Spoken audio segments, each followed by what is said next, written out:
Hello नमस्ते, स्वागत है आपका आशीष क्लासेस पर।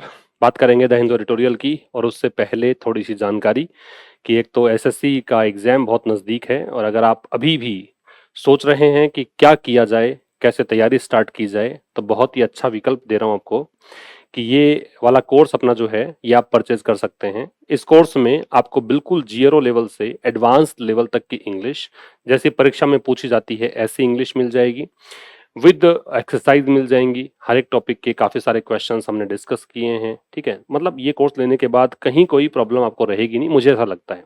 ठीक है, बाकी आप देख लीजिएगा। और एक ट्रांसलेशन वाला जो बैच है ये अभी चल रहा है, ये पूरा नहीं है अभी। पर डे एक वीडियो अपडेट हो रहा है और अभी 29-30 वीडियोस इसके आ चुके हैं और आगे वीडियोस पर डे अपडेट हो रहे हैं, है ना। इसमें प्रत्येक वीडियो की जो ड्यूरेशन है 30 to 40 मिनट्स है। 90 to 100 क्लासेस का कमिटमेंट है हमारा और बिल्कुल बेसिक से एडवांस लेवल का ये कोर्स है। ठीक है सब, आइए स्टार्ट करते हैं आज का एडिटोरियल। और इसमें सबसे पहले क्लोज टेस्ट हम लोग डिस्कस कर रहे हैं। आप थंबनेल पर भी देखते हैं कि एडिटोरियल हम डिस्कस करेंगे लेकिन साथ में हम क्लोज टेस्ट डिस्कस करेंगे। ये केवल इसीलिए है कि जो बच्चे किसी भी परीक्षा की तैयारी करते हैं उनको यहाँ एडिटोरियल से सब कुछ मिल ही रहा है, लेकिन एक एडिशनल थिंग क्लोज टेस्ट जो कि सबसे मुश्किल लगता है बच्चों को, वो भी क्लियर हो जाए। क्या कह रहा है, the dash need of for school education reform is impossible to deny on countless fronts in India. Dash need for, देखो नीड के साथ फॉर लगता है, ये ध्यान रख सकते हो तो रखिएगा। नीड अगर नाउन के रूप में आप यूज करें तो नीड के साथ में हम क्या यूज करते हैं, फॉर यूज करते हैं। तो कह रहा है कि dash need for school education, तो स्कूल एजुकेशन की जो आवश्यकता है, स्कूली शिक्षा की जो आवश्यकता है, तो स्कूली शिक्षा की आवश्यकता के लिए क्या लगेगा वो बताना है। स्कूल एजुकेशन रिफॉर्म मतलब स्कूली शिक्षा में सुधार की जो आवश्यकता है इज इम्पॉसिबल टू डिनाई, वो असंभव है इनकार कर देना। On countless fronts in India मतलब भारत में ऐसे अनगिनत मोर्चे हैं, फ्रंट्स का मतलब मोर्चे या फिर कोई पहलू मान लीजिए, कोई बेस मान लीजिए, तो ऐसे अनगिनत चीजें हैं जिसके आधार पर ये मुश्किल है। From the rule of rote that is suboptimal for dash to pedagogies that instill fear of math dash students especially girls। तो dash need for school education reform, तो ये जो स्कूल एजुकेशन रिफॉर्म की जो आवश्यकता है वो इम्पॉसिबल है to deny on countless fronts in India, Bharat में अनगिनत जो फ्रंट्स हैं उनके आधार पर। ठीक है, तो डैश नीड, अब आप देखिए कौन सा विकल्प सही रहेगा। आप देखिए यहाँ ऑप्शन से चलेंगे तो एन नीड तो वैसे नहीं आएगा क्योंकि साउंड इसको सपोर्ट नहीं कर रहा, और ए नीड लगाओगे तो अ नीड एक आवश्यकता की बात कर रहा है, जबकि कौन सी की आवश्यकता है वो आपको बिल्कुल अच्छे से क्लियरली मेंशन किया हुआ दे रखा है ना। जब क्लियरली कोई चीज मेंशन करके दे रखी होती है आपको, जैसे दे रखा नीड किसकी है, स्कूल एजुकेशन रिफॉर्म की नीड, तो नीड है वो आपको बता रखी है किसकी नीड है, तो निश्चित हो गया। और निश्चित हो गया तो यहाँ पे आपको यूज करना चाहिए द नीड। क्लियर है, इन तो वैसे नहीं आएगा, यहाँ पे डिटरमिनर की आवश्यकता है आपको तो ये कट जाएगा। इन दो में से देखना था, तो यहाँ पे जो कि डेफिनेट दे रखा है, थोड़ा सा मॉडिफाई दे रख के किया हुआ है, इस कारण से दे लगाइए। आगे देखिए, तो जो आवश्यकता है स्कूल एजुकेशन रिफॉर्म की वो इम्पॉसिबल है टू डिनाई, इनकार करना। ऑन भी आवश्यकता है, भारत में स्कूली शिक्षा जो है उसको सुधार करने की जरूरत है और इस बात से आप इनकार नहीं कर सकते, बहुत सारे कारण है इसके। From the rule of rote, rote मतलब रटना है ना, इस रूल से लेकर, that is suboptimal. Suboptimal का मतलब होता है जो ऑप्टिमल से नीचे है, ऑप्टिमल होता है हाईएस्ट स्टैंडर्ड, और हाईएस्ट स्टैंडर्ड से थोड़ा नीचे होता है वो होता है सब ऑप्टिमल फॉर डैश। ठीक है, from the rule of wrote that is सब ऑप्टिमल, तो जो रूल है रोट का मतलब रटने वाला रूल जो है, जो कि सब ऑप्टिमल है फॉर डैश, किसके लिए, फॉर। अब फोर के साथ में क्या लगेगा, फोर के साथ पता है आपको प्रेपोजिशन है तो आईएनजी लगेगा तो लर्निंग आ जाएगा, है ना। ये प्रेपोजिशन है तो क्या लग जाएगा, आईएनजी लग जाएगा तो फॉर लर्निंग। क्लियर, तो क्या कह रहा है, सब optimal for learning to pedagogies. Pedagogy का मतलब होता है मेथड ऑफ टीचिंग, है ना। टीचिंग मतलब पढ़ाने का जो एक तरीका होता है ना, उसको पेडागोजी हम बोलते हैं, शिक्षण विधि जिसको बोल सकते हो आप, उसको बोल सकते हैं। ठीक है, that instil fear of math, instil मतलब भर देना होता है, इन्फ्यूज करना होता है, फियर ऑफ मैथ मतलब गणित का डर। और किस में गणित का डर, स्टूडेंट्स में, तो स्टूडेंट्स में इसके लिए क्या आएगा, आप देखिए ऑप्शंस जो है ना आपके पास वो बिटवीन तो दो के बीच के लिए आता है, चूंकि मे की बात कर रहा है, अंदर की बात कर रहा है, उस लिहाज से आपको जैसे समझ में वैसा बता रहा हूं। तो ऑन नहीं आएगा, ओ भी नहीं आएगा, अमंग आ जाएगा, उनके बीच डर पैदा करना। तो क्या कहना चाह रहा, रिपीट कर रहा हूं एक बार समझिए फिर से, कि भारत में जो स्कूली शिक्षा के रिफॉर्म की जो आवश्यकता है उसको आप इम्पॉसिबल है कि आप इनकार कर दो उसके लिए, क्योंकि जो रूल है from the rule of rote, तो जो एक रटने वाला नियम है जो कि सब ऑप्टिमल है फॉर किसके लिए, तो किसके लिए, तो फॉर लर्निंग, सीखने के लिए, ठीक है। और फिर कह रहा है कि उससे लेकर पेडागोजीज तक, और पेडागोजीज कौन सी है, ये वो पेडागोजीज है जो कि फियर ऑफ मैथ इंस्टिल करती है, जो गणित का डर डालती है किसमें, विद्यार्थियों में, ठीक है, विशेष करके लड़कियों में। बट वाइल आइडिएटिंग, आइडिएटिंग जो है आइडिया से बना है, आइडिया होता है विचार, है ना, कोई चीज के बारे में आप कल्पना करते हैं, सोचते हैं, विचारते हैं, उसको आइडिया बोलते हैं। आइडिएटिंग एक वर्ब बनाई है, तो उनके बारे में विचार करना। बट वाइल आइडिएटिंग रिफॉर्म्स, लेकिन जब आप विचार कर ही रहे हो किसके बारे में, रिफॉर्म्स के बारे में, सुधारों के बारे में, education policy maker should remember, तो जो शिक्षा नीति बनाते हैं ना, उनको ये जरूर से याद रखना चाहिए what past experiments dash them, कि कौन जो पीछे के अनुभव हैं, उन पीछे वाले अनुभवों ने उनको क्या किया, है ना, पीछे के अनुभवों ने क्या किया, तो पास्ट की बात है। पास्ट की बात, अब देखिए ये तो है टीचिंग, तो बिना हेल्पिंग वर्ब के आपको यूज करोगे तो फिर ये थोड़ा सा आपको अजीब सा लगेगा, अजीब इसलिए भी लगेगा क्योंकि आईएनजी, हालांकि मैं यूं नहीं कह रहा कि बगैर किसी क्रिया के आईएनजी नहीं आ सकता, लेकिन वो आ सकता है तो जेरेंड या पार्टिसिपल फॉर्म में आ सकता है, लेकिन यहाँ पे हमें ऐसे किसी चीज की आवश्यकता नहीं है, तो टीचिंग नहीं आएगा। फिर विल टीच नहीं आएगा, क्यों नहीं आएगा विल टीच, क्योंकि ये फ्यूचर की बात कर रहा है, ये प्रेजेंट की बात कर रहा है, जबकि पास्ट एक्सपीरियंस ने उनको क्या सिखाया, इसके लिए यहाँ पे लगाना चाहिए क्या, टॉट आ जाएगा, राइट। अगला क्या कह रहा है, फिर कह रहा है रिमेंबर सीसीई, याद करो सीसीई को, सीसीई का फुल फॉर्म है कंटिन्यूअस एंड कॉम्प्रिहेंसिव इवैल्यूएशन, मतलब सतत परीक्षण किया जाए और साथ में समग्र परीक्षण किया जाए, विच वॉज अशर्ड इन, अशर इन का मतलब है जो शुरू हुआ, अशर इन नोट कर लीजिएगा, काफी अच्छा है, डिफिकल्ट वर्ड भी कह सकते हो क्योंकि हमने कभी देखा नहीं हुआ होता, जनरली इसका न्यूज़पेपर में भी आप यूज देखेंगे, तो अशर इन जो होता है इसका मतलब होता है शुरू होना, बिगिन होना, स्टार्ट होना, इनोग्रेट होना, ठीक है, तो ये सारे इसके मतलब होते हैं, इनोग्रेट करना, बिगिन करना, विद होसानाज। अब ये होसानाज जो शब्द है इसका मतलब है फुल ऑफ एक्साइटमेंट, मतलब जब एक प्रेज का एक्सक्लेमेशन होता है, यूं मत समझ लो, exclamation of praise, exclamation of praise, तो प्रेज का जो एक्सक्लेमेशन है, ठीक है, मतलब इसको यूं कहिए आप कि जो प्रशंसा का एक्सक्लेमेशन है, ठीक है, in 2009 but unceremoniously kicked out, kick out का मतलब बाहर निकाल देना, अनसेरेमोनियसली का मतलब हो गया बिना कोई ऐसे कहें कि मतलब अचानक से, कैजुअली समझ लो, कैजुअली, है ना, अनसेरेमोनियसली का मतलब कैजुअल तरीके से ही मान लो, बिना कोई ज्यादा कोई तैयारी कैसे, उसको किक आउट कर 2017 में। कुल मिला के मुद्दा जो है हमें समझने का है कि एग्जैक्ट हम ट्रांसलेशन नहीं करेंगे क्लोज टेस्ट का, हमें एक ऐसी अप्रोच अपनानी है जिसमें आप चीजों को पढ़ते जाएं और समझ में आता जाए और आप ऑप्शन को सही ऑप्शन को अप्रोच कर सके। तो इसको ऐसे समझिए कि आपको याद करें सीसीई को, सीसीई जो कि शुरू हुआ था 2009 में और फिर एंड भी हो गया 2017 में। All the turmoil and toil it dash, तो जितना भी टर्मोइल एंड टॉयल का मतलब आपने परिश्रम किया, बहुत ज्यादा परिश्रम किया, है ना, टॉयल का मतलब परिश्रम होता है, और ये कोलाहल शोरगुल इसको बोलते हैं, तो जो भी आपने परिश्रम किया, जो भी शोरगुल इसको मचा, it dash amounted to zilch, zilch जो होता है इसका मतलब होता है नथिंग, वो सुनने के बराबर हो गया, ठीक है।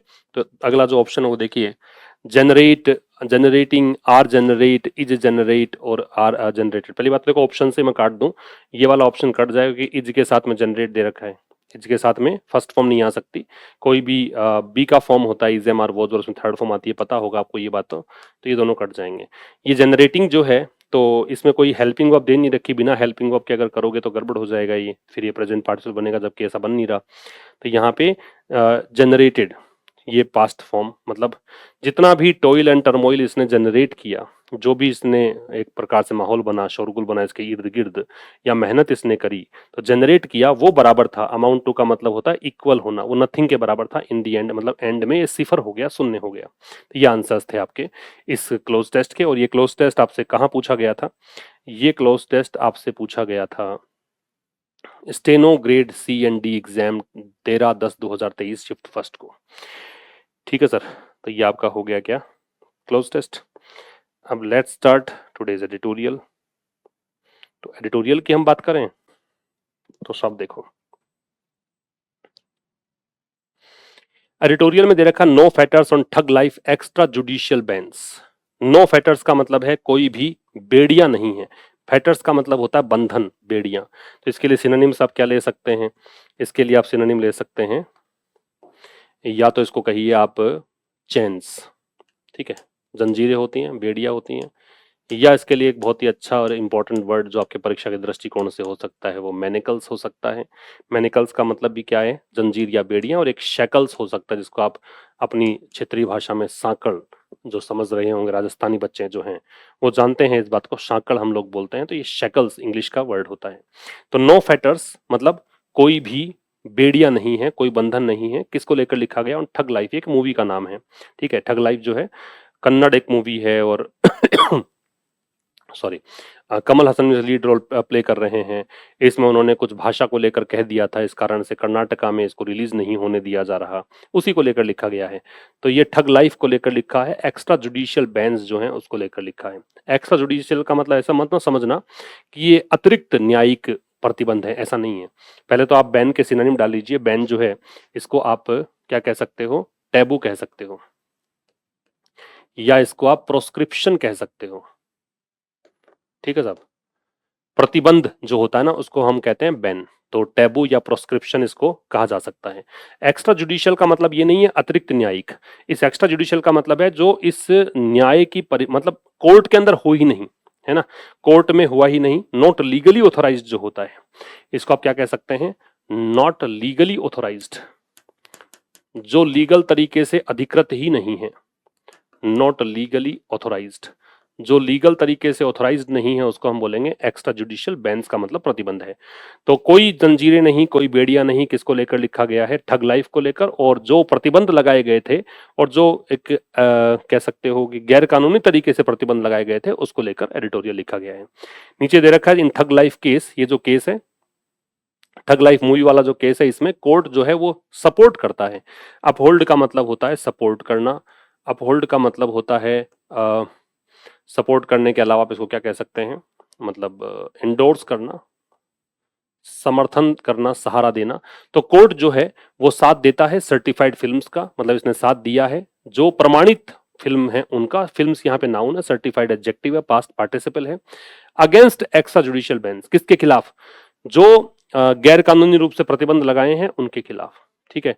तो ये जो केस है इस मूवी वाले केस में कोर्ट जो है वो समर्थन करता है ऐसी प्रमाणित मूवीज का, फिल्म्स का, मतलब जो अगेंस्ट एक्स्ट्रा, ये प्रतिबंध मतलब ये जो इसको सुरक्षा किससे दी गई है? तो कोर्ट अपहोल्ड करता है इन मूवीज को। कोर्ट यहाँ सब्जेक्ट है, अपहोल्ड्स यहाँ पे वर्ब है और सर्टिफाइड फिल्म्स यहाँ पे ऑब्जेक्ट है।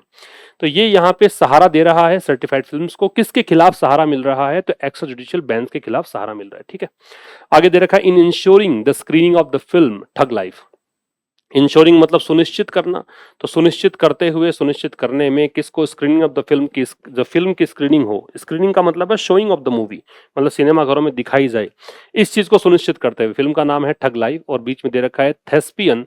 कमल Haasan plays the lead role. इसमें एक्टर जो है कमल हसन वो लीड रोल प्ले कर रहे हैं।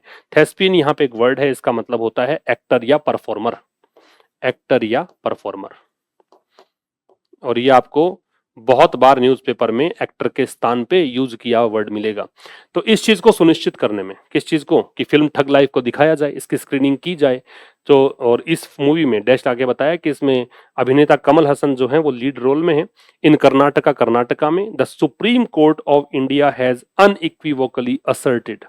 तो सुप्रीम कोर्ट ऑफ इंडिया जो है उस उन्होंने अनइक्विवोकली का मतलब बिल्कुल क्लियरली, अनइक्विवोकली का मतलब होता है बियॉन्ड डाउट, क्लियरली कहें या बियॉन्ड डाउट कहें, मतलब बिना कोई शक संदेह के, बिल्कुल स्पष्ट शब्दों में, ठीक है। फ्रैंकली कह सकते हो। असर्टेड, असर्ट का मतलब दावा करना भी होता है, असर्ट का मतलब दृढ़ता से कहना भी होता है। तो इसको अवर भी कह सकते हैं, एलेज भी कह सकते हैं, स्टेट भी कह सकते हैं, कहना, ठीक है। बहुत स्पष्ट शब्दों में कहा है फंडामेंटल फ्री स्पीच। क्या दावा किया है? यहाँ पे दावा किया है इन्होंने कि ये जो एक फ्री फंडामेंटल फ्री स्पीच, जो मौलिक रूप से एक आपको फ्री स्पीच प्रिंसिपल जो है कि आप बोलने की आपको आजादी मिली है, ये जो सिद्धांत है that certified films can not be stifled, कि जो सर्टिफाइड फिल्म्स है, प्रमाणित जो फिल्म्स हैं, उनको आप रोक नहीं सकते हैं, उनको स्टीफल नहीं कर सकते हैं, उनका दम नहीं घोट सकते हैं। तो यहाँ पे स्टीफल जो शब्द है उसको आप क्या कहेंगे, रिस्ट्रेन कहेंगे, या उसको आप होल्ड बैक कहेंगे। ठीक है। बाई प्रोटेस्ट, विरोध के द्वारा, और रिकोर्स, रिकोर्स का मतलब होता है कोई भी विकल्प के द्वारा, कोई भी विकल्प, दूसरा तरीका, दूसरा मार्ग, ऑप्शन कह सकते हो। ठीक है, रिकोर्स को आप ऑप्शन कह दें या फिर इसको ऑल्टरनेटिव कह दें, कोई भी विकल्प के द्वारा ऑल्टरनेटिव कह सकते हैं, या फिर इसको और क्या कह सकते हैं, इसको पॉसिबल कोर्स ऑफ एक्शन कह सकते हैं, कोई भी और जो तरीका है। टू हर्ट सेंटिमेंट्स, कि आप ये नाम ले दो कि आपकी भावनाएं आहत करी है, इस नाम पे आप इस्तीफल नहीं कर सकते। समझिए फिर से, इन इंश्योरिंग, सुनिश्चित करने में, चूंकि इन प्रेपोजिशन है तो आगे ऑब्जेक्ट लगेगा, ये इसका ऑब्जेक्ट और ये नाउन बनेगा, जेरेंड बनेगा। इंश्योर में आईएनजी लगा है क्योंकि प्रेपोजिशन के बाद में कोई भी वर्ब लगेगी तो आईएनजी लगेगी। तो इस चीज को सुनिश्चित करने में कि फिल्म की स्क्रीनिंग हो, है ना, इंश्योर का ऑब्जेक्ट है यहाँ पे स्क्रीनिंग। ठीक है, स्क्रीनिंग भी नाउन है क्योंकि दैट डिटरमिनर है, डिटरमिनर के बाद में नाउन ही आता है। तो जो फिल्म है ठग लाइफ, इसकी स्क्रीनिंग को सुनिश्चित करने में, और इस ठग लाइफ में जो लीड रोल में है वो कमल हसन है, एक्टर अभिनेता। कर्नाटका में, है ना, सुप्रीम कोर्ट ने, सुप्रीम कोर्ट ऑफ इंडिया से पहले द लगेगा, हमेशा याद रखिए। सुप्रीम कोर्ट ऑफ इंडिया यहाँ पे सब्जेक्ट हो गया, सुप्रीम कोर्ट ऑफ इंडिया जो है वो आपका हो गया सब्जेक्ट, इसकी वर्ब है वो हैज असर्टेड है, ये प्रेजेंट परफेक्ट अनइक्विवोकली एडवर्ब है। तो कर्नाटका में ये आपका एडवर्ब है, एडवर्ब ऑफ प्लेस है। कर्नाटका में सुप्रीम कोर्ट ऑफ इंडिया ने क्लियर तरीके से ये दावा किया है, a fundamental free speech principle, मतलब इसको दृढ़ता से कहा है, बहुत ही क्लियरली इस बारे में कहा है, इस मौलिक जो एक आपको बोलने की आजादी मिली है, इस सिद्धांत के बारे में कहा है। और क्या कहा है कि certified films can not be stifled, certified film subject है, can not be stifled verb है, और ये पैसिव वॉइस है कैन का, कि जो प्रमाणित फिल्म्स हैं उनको दम नहीं घोटा जा सकता, उनको रोका नहीं जा सकता, किसके द्वारा, प्रोटेस्ट के द्वारा, या फिर कोई और तरीका, जैसे आप कह दो कि भाई भावनाएं आहत की है, इस नाम पे रोक नहीं सकते हैं आप। ठीक है, आगे आइए। Following mister Hassan's comment in pre launch event, following मतलब इसके बाद, फॉलो का मतलब होता है बाद में, फॉलोइंग मतलब आफ्टर, ये वैसे प्रेजेंट पार्टिसिपल बन रहा है। तो इसके बाद में मिस्टर हासन का जो कमेंट था, प्री लॉन्च इवेंट मतलब जब ये मूवी लॉन्च होने वाली थी उससे पहले एक इवेंट इन्होंने रखा, और उस इवेंट में जो इन्होंने कमेंट दिया उसके बाद, दैट कन्नडा वॉज, अब ये कमेंट क्या था, वो ये था कि कन्नड़ जो भाषा है, ये सब्जेक्ट है, वॉज बोर्न, ये आपका वर्ब है, कि इसका जन्म हुआ, फ्रॉम तमिल, तमिल से जन्म हुआ, इट इज फैक्चुअली इनएक्यूरेट, अभी ब्रैकेट में देखा है कि यह तथ्यात्मक रूप से गलत है। इट की वर्ब है वो इज है, फैक्चुअली एडवर्ब है, इनएक्यूरेट एडजेक्टिव है जो इसका कॉम्प्लीमेंट है, एज क्योंकि ये कंजंक्शन है, बोथ है वो डिटरमिनर होता है क्योंकि दोनों ही भाषाएं, क्योंकि दोनों ही भाषाएं जो हैं हैव बीन नोन, उनको जाना जाता है, ये लैंग्वेजेस का, बोथ लैंग्वेजेस सब्जेक्ट बन जाएगा पूरा। इसकी वर्ब है वो हैव बीन नोन है, और नोन के बाद में देखो किस लिए, कि इनको जाना जाता है, किस लिए, to share a proto Dravidian ancestor. Proto का मतलब क्या है, प्रोटो ये एक यहाँ पे प्रीफिक्स का काम कर रहा है। ठीक है, प्रोटो क्या है, प्रीफिक्स है, इसका मतलब है फोर रनर, फोर रनर, या इसको प्रीडिसेसर कह सकते हो, प्रीडिसेसर जो पहले आता है। ठीक है, जो प्रीकर्सर है, प्रीकर्सर जो पहले घटित हो जाए उसको बोलते हैं, एंसेस्टर पूर्वज होता ही है। तो क्या कह रहा है, मिस्टर हसन का जो प्री लॉन्च इवेंट में कमेंट आया, एक टिप्पणी इन्होंने की थी, टिप्पणी ये की थी कि कन्नड़ का जन्म है वो तमिल से हुआ है। ठीक है, तो ये फैक्चुअली इनएक्यूरेट है क्योंकि दोनों ही भाषाएं जो हैं उनको जाना जाता है किस रूप में, कि ये शेयर करती हैं, साझा करती हैं, किस चीज को साझा करती हैं, प्रोटो द्रविडियन एंसेस्टर को। प्रोटो द्रविडियन एंसेस्टर का मतलब क्या है,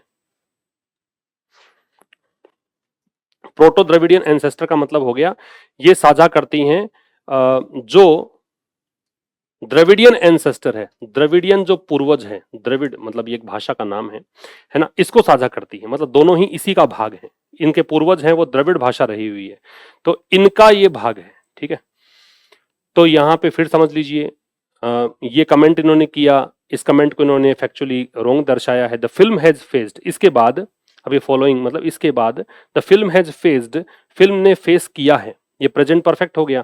फिल्म ने फेस किया है, क्या फेस किया है? An extra judicial ban in Karnataka, Karnataka के अंदर एक्स्ट्रा जुडिशियल बैन इन्होंने फेस किया है। एक्स्ट्रा जुडिशियल बैन का मतलब हो गया वही कि एक ऐसा प्रतिबंध जो कि इलीगल है ना, मतलब गैर कानूनी है कर्नाटक में। तो फिल्म यहाँ पे सब्जेक्ट हो गया, इसकी वर्ब हो गई वो हैज फेस्ड हो गई, इस और इसके बाद में ऑब्जेक्ट लग गया, एक्स्ट्रा जुडिशियल बैन, ये ऑब्जेक्ट लग गया।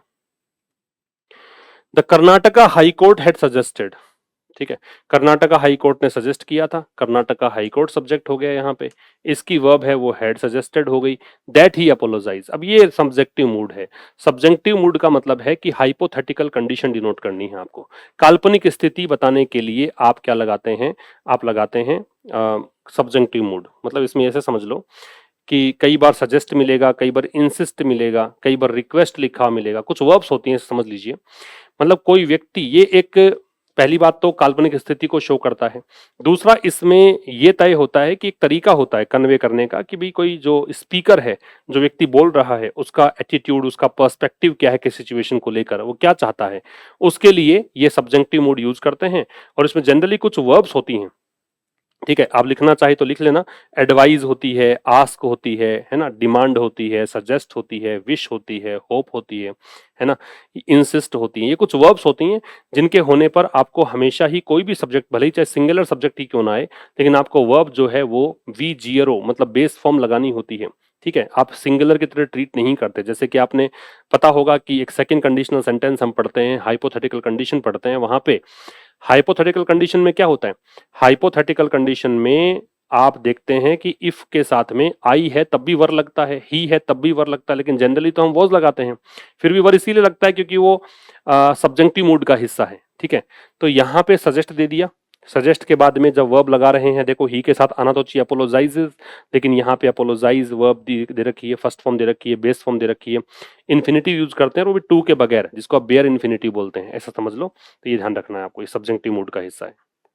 रिपीट कर देता हूँ, कर्नाटका हाई कोर्ट ने सजेस्ट किया कि वो माफी मांगे, कौन? कमल हसन माफी मांगे। ठीक है, तो यहां तक समझ में आ गया होगा आपको। फिल्म हैज फेस्ड, फिल्म ने इसके बाद, इस कमेंट के बाद, कमेंट ये था कि तमिल से ही इसका जन्म हुआ है। अब यहां से ब्रैकेट वाली बात को छोड़ दें, फिल्म ने फेस किया है, प्रेजेंट परफेक्ट है। एक प्रतिबंध फेस किया है कर्नाटका में, प्रतिबंध कौन सा है? गैर कानूनी प्रतिबंध है, और कर्नाटका हाई कोर्ट ने सजेस्ट किया था कि वो माफी मांगे। The supreme courts directions however repudiate, repudiate का मतलब है इनकार करना, खंडन करना, तो रिबट करना कह सकते हो, डिनाई करना कह सकते हो, रिबट कह सकते हो, डिनाई कह सकते हो, खंडन करना, इनकार करना। सुप्रीम कोर्ट के जो निर्देश हैं, अब सुप्रीम कोर्ट से पहले द लगता है, ध्यान रखिएगा, और डायरेक्शंस हैं वो नाउन है, ये सुप्रीम कोर्ट भी नाउन है, अपोस्ट्रोफी दे रखा है, ये सब्जेक्ट हो गया।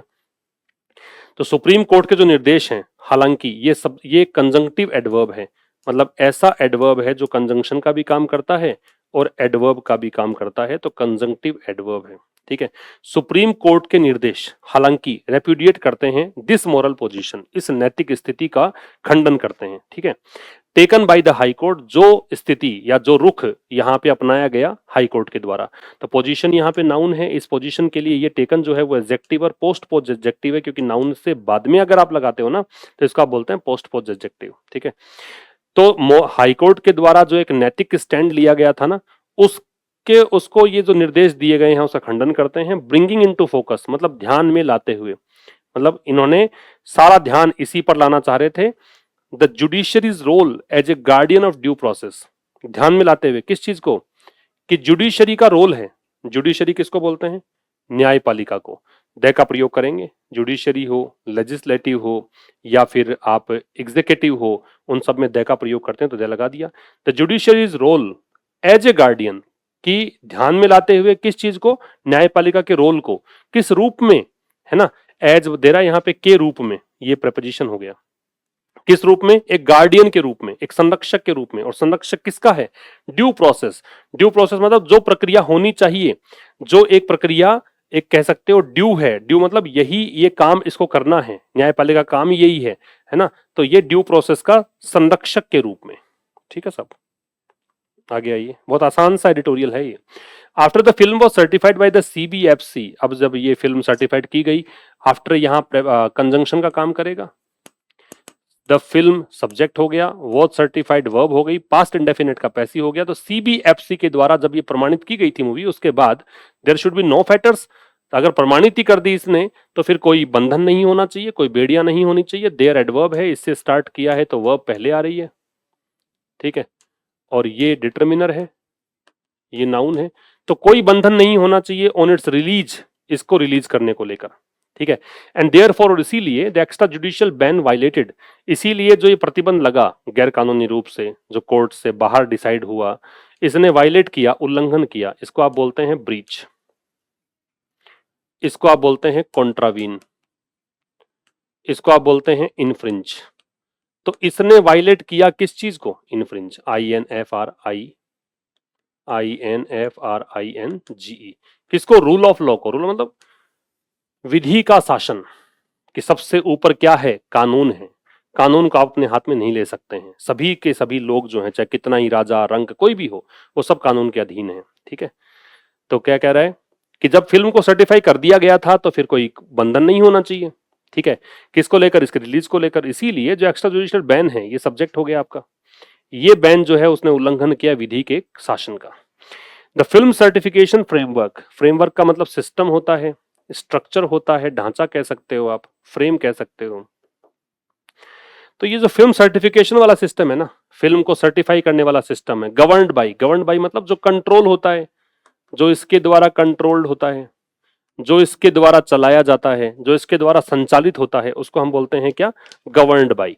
जो किसके द्वारा संचालित है, किसके द्वारा चलाया जाता है ना, रूल्ड बाई कह सकते हो इसको आप, या इसको आप सब्जेक्ट टू कह सकते हो, ठीक है।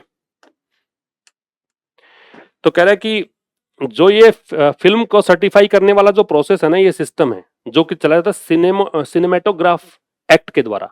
ये एक्ट जो भी होता है, अधिनियम जो भी होता है, उससे पहले हम दे लगाते हैं, ये बता रखा है मैंने काफी बार पहले भी। तो एक्ट के नाम से पहले दे लगेगा, ध्यान रखिए। तो सिनेमेटोग्राफ जो एक्ट है, उसके द्वारा ये फ्रेमवर्क बनाया जाता है। 1952 ये एक्ट इस समय बना था, एंड इट्स रूल्स, और इसके जो नियम है उससे बनाया जाता है। इज डिजाइंड, अब देखो यहां से यहां तक की बात तो है कि ये किसके द्वारा कंट्रोल किया जाता है। अब ये जो फ्रेमवर्क है, इज डिजाइंड, ये बनाई जाती है, बनाई गई है, ये पैसिव वॉइस है प्रेजेंट सिंपल का, टू सेफगार्ड, सेफगार्ड का मतलब प्रोटेक्ट करने के लिए, सुरक्षित रखने के लिए। किसको? क्रिएटिविटी, सृजनात्मकता को। वाइल मेंटेनिंग, वाइल के ठीक बाद में आईएनजी लगता है बेटा, याद रखना हमेशा। वाइल के ठीक बाद में जब भी कोई क्रिया लगेगी, वो हमेशा आईएनजी लगेगा। ठीक बाद की बात कर रहा हूं, है ना। While maintaining a balance, balance बनाते हुए between constitutionally mandated free speech. Mandated का मतलब यहां पे है मैंडेटरी, कंपल्सरी, अनिवार्य। मैंडेटरी कह सकते हैं या कंपल्सरी कह सकते हैं, अनिवार्य कह सकते हैं, ठीक है। तो मेंटेन करते हुए बैलेंस किसके बीच? संवैधानिक रूप से अनिवार्य जो फ्री स्पीच है वो, और दूसरा जो उचित प्रतिबंध है वो, मतलब जो वाजिब प्रतिबंध है। रीजनेबल का मतलब जो एप्रोप्रिएट है, जो रैशनल है ना, जो वाजिब है। एप्रोप्रिएट कह सकते हो, रैशनल कह सकते हो, प्रतिबंध। बात समझ में आ गई आपको? तो कह रहा है कि भाई वाइल मेंटेनिंग, मेंटेन करते हुए, संतुलन किस किस के बीच में? संवैधानिक रूप से जो अनिवार्य फ्री स्पीच है और जो वाजिब प्रतिबंध है उनके बीच बनाते हुए, ठीक है। आगे कह रहा है बिटवीन के साथ एंड लगता है, बता रखा है, तो ये बिटवीन आ रहा, और ये फ्री स्पीच के बाद में आपको एंड दे रखा है। आगे कह रहा है the CBFC equipped to vet films. Vet का मतलब क्या होता है? वेट का मतलब होता है जांचना, ठीक है। इसको आप एग्जामिन करना कह सकते हो, वेरीफाई करना कह सकते हो। जांचना होता है, वेरीफाई करना। तो सीबीएफसी, और इक्विप्ड का मतलब सुटेबल कह सकते हो, सूटेड कह सकते हो, जो उपयुक्त है, कैपेबल है, जो सक्षम है, या फिर आप यूं कहिए जिस चीज से लैस है, कहते हैं ना, हथियारों से लैस, है ना, सामग्री से लैस, उसको भी कह सकते हैं। और सूटेड और कैपेबल है, उसको भी हम कह सकते हैं इक्विप्ड। तो सीबीएफसी, सीबीएफसी जो कि इस प्रकार के जो लीगल स्टैंडर्ड्स हैं, जो भी कानूनी मापदंड हैं, दीज यहां डेमोन्स्ट्रेटिव एडजेक्टिव हो गया, ये डेमोन्स्ट्रेटिव एडजेक्टिव हो गया। लीगल है वो आपका एडजेक्टिव है ही, और स्टैंडर्ड्स है ये यहाँ पे आपका नाउन है। इज सोलेली टास्क, सोलेली मतलब ओनली, टास्क्ड विद का मतलब है एंट्रस्टेड विद, मतलब इसको एक जिम्मेदारी सौंपी गई है। एंट्रस्टेड विद कह सकते हो, असाइंड विद कह सकते हो, असाइंड विद मतलब इसको एक जिम्मेदारी सौंपी गई है डूइंग सो, ऐसा करने की। ठीक है, देखो सीबीएफसी, सीबीएफसी के बारे में यहां से लेकर यहां तक क्या जानकारी है ये छोड़ देते हैं, सीधा आ जाओ। सीबीएफसी सब्जेक्ट हो गया, इसकी वर्ब है इज सोलेली टास्क्ड विद, मतलब इसको एकमात्र यही संस्था है जिसको ये जिम्मेदारी दी गई ऐसा करने की। और ये क्या है, ये कैपेबल है या फिर ये लेस है किस चीज से, फिल्म्स को जांचने में। और फिल्म को जांचना किस लिए है कि ये लीगल स्टैंडर्ड पर खरी उतर रही है मूवीज की नहीं, जो कानूनी ढंग से मतलब कानून के अनुसार ये चीजें सही हैं कि नहीं, इस चीज के लिए। ठीक है, आगे देखो, आगे कह रहा है एमोरफस ग्रुप्स। एमोरफस का मतलब होता है जो शेपलेस है, जो आकारहीन है, जो संरचना जिनकी कोई नहीं है। ठीक है, एमोरफस का मतलब ये होता है शेपलेस, फॉर्मलेस। शेपलेस कह सकते हो, फॉर्मलेस कह सकते हो। ठीक है, मतलब जो आकारहीन है, शेपलेस है, फॉर्मलेस है या अनशेप्ड है, तो ऐसे समूह जो एमोरफस है।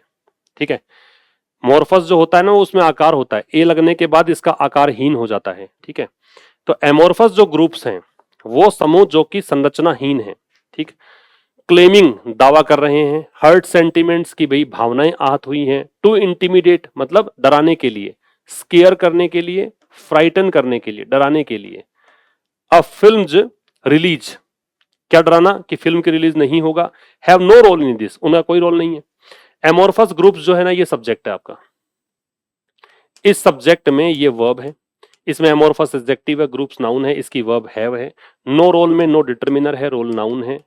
ठीक है, तो एमोरफस ग्रुप्स जो हैं आकारहीन या संरचनाहीन जो समूह हैं, जो ये दावा करते हैं कि भाई आपने भावनाएं आहत की हैं, और किस लिए दावा करते हैं कि वो डराते हैं कि हम फिल्म का रिलीज नहीं होने देंगे, उनका इसमें कोई रोल नहीं है। गिविंग इन, गिव इन जो होता है ना इसका मतलब होता है सरेंडर करना, मतलब आत्मसमर्पण करना, सरेंडर कह सकते हो, कैपिचुलेट कह सकते हो, या इसको आप सीड कह सकते हो या सकम कह सकते हो। ठीक है, आत्मसमर्पण करना। तो giving in to such claims, तो ऐसे दावे, सच के बाद में कोई नाउन लगाते हो ना तो प्लूरल लग जाती है, सिंगुलर लगाओगे तो ए लग जाता है, इससे पहले एन लग जाता है। तो ऐसे दावों के लिए सामने अगर घुटने टेक रहे हो आप, तो फिर ये गिविंग इन जो है ना ये सब्जेक्ट बन रहा है आपका। और सब्जेक्ट जब आईएनजी लग के बने तो जेरेंड होता है, वो याद रखिएगा। जब भी सब्जेक्ट आईएनजी लेकर बने इसका मतलब वो जेरेंड है, और जेरेंड है तो वर्ब जो है वो सिंगुलर आती है, तो ये वर्ब है इसकी।